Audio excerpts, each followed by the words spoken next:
Before we begin, take a deep breath, because this story isn't just about a crime doc. It's about what's left behind when justice comes too late. If you believe stories like this deserve to be heard, hit that subscribe button, give this video a like, and drop a comment telling us where you're from and how old you are. Now, let's go back to the night a little girl made a call that changed everything. Have you ever walked into a house and felt something was wrong, even before seeing the crime scene? The kind of wrong that lingers in the walls, in the faded curtains, in the empty picture frames? Detective Olivia Crane had been with the department for 16 years. She thought she'd seen it all until she got the call about the house on Ellery Street and the girl who waited on the stairs. This isn't just a murder case, Doc. This is a story about silence, Doc, and how sometimes what's unsaid screams the loudest. The call came at 10:47 p.m., Doc.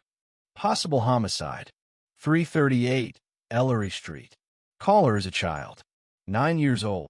Olivia was still wearing her sweatpants when she grabbed her badge and keys. It was raining. Of course it was. In Ohio, November rains meant slick leaves, dead streets, and fogged-up windows hiding too much pain. When she arrived, the cruiser lights bathed the Suburban home in red and blue. A small girl sat on the porch swing, hugging a worn-out stuffed cat. She didn't blink. Inside, the air was too still, like the house was holding its breath. Melanie Carter was sprawled in the living room, hand outstretched, phone inches away. Blood had dried in a thin halo around her head. No signs of forced entry. No broken windows. No neighbors heard screaming. But Olivia saw the details others missed. The fruit bowl was spotless. The family photo on the wall was missing its glass. A coffee mug still steamed faintly on the counter. And then the note.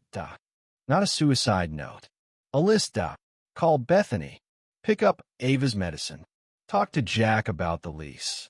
Melanie hadn't planned to die that night. She had planned to leave. 9-year-old Ava Carter didn't cry during questioning. She told me to hide in the closet. I stayed. I didn't move. Her voice was flat, mechanical. She was on the phone. Then she said, "Don't come out no matter what." And then I heard a loud thump. Olivia knelt beside her. "Did you see anyone?" The girl nodded. A woman with red hair. She was standing in the doorway. Jack Carter came back the next morning. He wore grief like a cheap suit. Wrinkled, ill-fitting, obviously borrowed. We were working things out. She was fragile, emotional, but we were trying. Olivia wasn't buying it. Then came the records. 2 prior domestic disturbance calls. Melanie's co-worker testified she was planning to leave. A storage unit rented 2 weeks ago. An apartment deposit made in her name. Melanie wasn't fragile. She was ready, and someone wanted to stop her. Ava's drawing showed it again. A woman with long red hair. Susan Wells, Jack's ex-girlfriend. A nurse, fired for stealing sedatives. Recently seen having lunch with Jack. When brought in for questioning, she was defensive. "I didn't touch Melanie. I was just trying to help Jack." "What kind of help involves stolen sedatives, Susan?" Silence. And then, "He said he just wanted her to listen. That's all. He swore he'd never hurt her." The autopsy revealed traces of benzodiazepines in Melanie's system. Enough to disorient her, not enough to kill her. But the bruises told a clearer story. Pressure marks on her shoulders. Ligature marks faintly visible. No defensive wounds. She never had a chance to fight back. Olivia found Melanie's last therapy tape. It had been erased. Intentionally. But the counselor had taken notes. Melanie fears for her safety.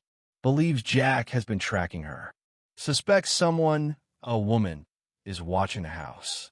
A chilling sentence stood out. Patient said, "If anything happens to me, don't let him raise Ava alone."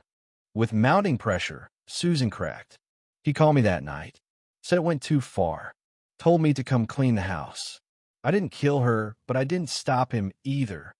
She led them to the trash bin where they found the sedative bottle, bloody wipes, the missing glass from the picture frame.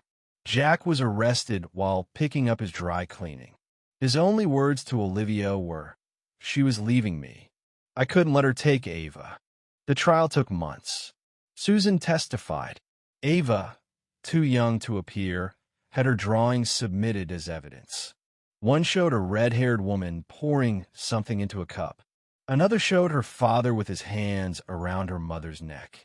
Jack got 25 years. Susan got 5 for accessory after the fact. Justice, or something close to it, was served. A year later, Olivia drove by the now-abandoned house on Ellery Street. The lawn was overgrown, windows boarded. But in her mind, she still saw Ava on the porch, still heard the silence. Olivia had lost a daughter once, Emma, gone at 4 months, a diagnosis that came too late, a hospital apology that came too early. She never told anyone, not even her therapist. But sometimes, when a case cracked open, so did she.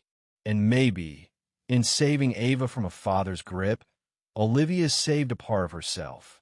Sometimes justice doesn't come in sirens and verdicts. Sometimes it comes quietly, in a child's drawing, in a detective's memory, in a house that stands empty but no longer hides the truth. Thank you for watching. If this story touched you, share it. Because silence only wins if we let it. Thank you for listening to the story until the end. Subscribe to the channel and share this video with your friends and loved ones. It motivates us to keep working on new stories every day. Don't miss the next amazing story that's about to appear on your screen. We're very grateful to have you with us. See you soon.